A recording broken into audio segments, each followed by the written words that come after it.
Hi friends, आज हम लोग बात करेंगे टर्मिनल वेलोसिटी पे। What is terminal velocity? तो लास्ट वीडियो में हम लोग ने डिस्कशन किया था विस्कस ड्रैग के बारे में। वापस से थोड़ा सा डिस्कशन करेंगे विस्कस ड्रैग के लिए।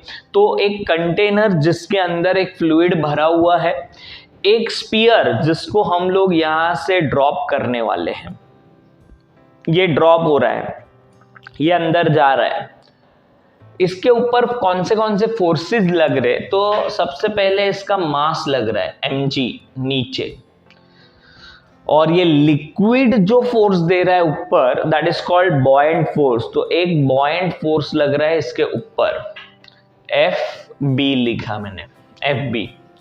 अब क्या हो रहा है, जब ये नीचे आ रहा है तो इसके कांटेक्ट में जो लिक्विड लेयर है, ये लिक्विड लेयर, ये क्या करेंगे? तो इसके बाजू वाला लेयर इसको ड्रैग करेगा, उसके बाजू वाला इसको ड्रैग करेगा, फिर ये ड्रैग करेगा और ये एक फोर्स प्रोड्यूस करेगा, that is called viscous drag, जिसके वजह से इसका स्पीड कम हो जाएगा। और विस्कस ड्रैग का फॉर्मूला हमने लास्ट वीडियो में सीखा, ये विस्कस ड्रैग का वैल्यू।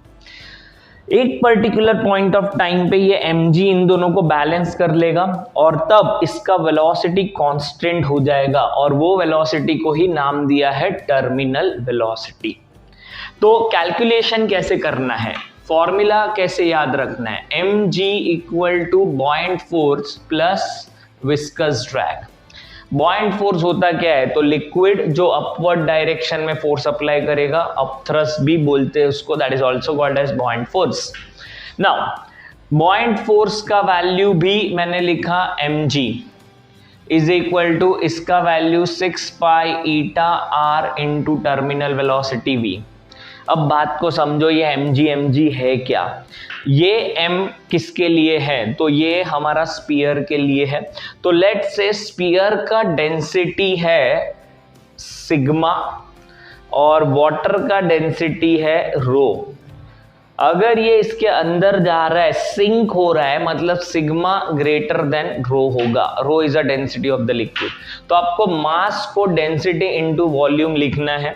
तो मास को लिखा density into volume into g, इसको भी density into volume into g, 6 pi eta r v t।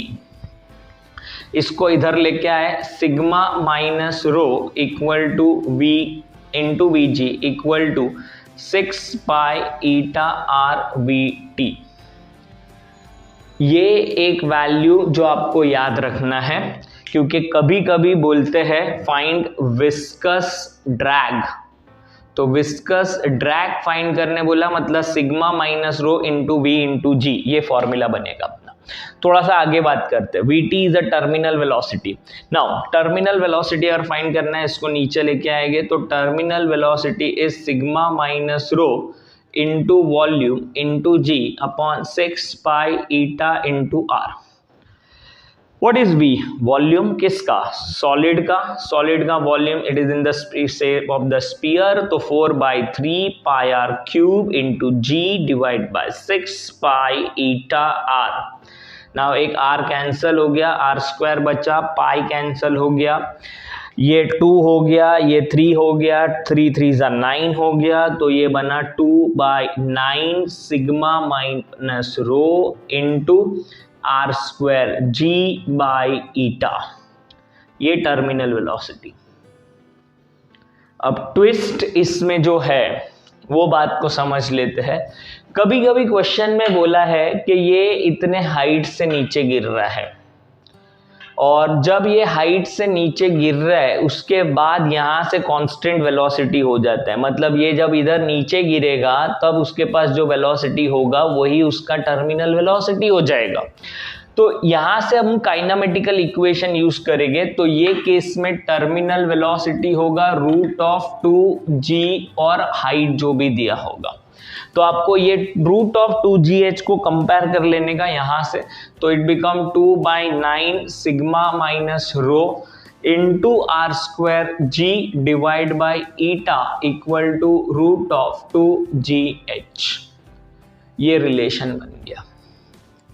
तो यहां से मैं एक रिलेशन भी बना सकता हूं, दोनों बाजू अगर स्क्वायर किया ना तो r रेज़ टू 4 हो जाएगा, और ये h बन जाएगा यहाँ पे प्रोपोर्शनल, या h is proportional to r⁴, ये रिलेशन भी बना सकते हम लोग।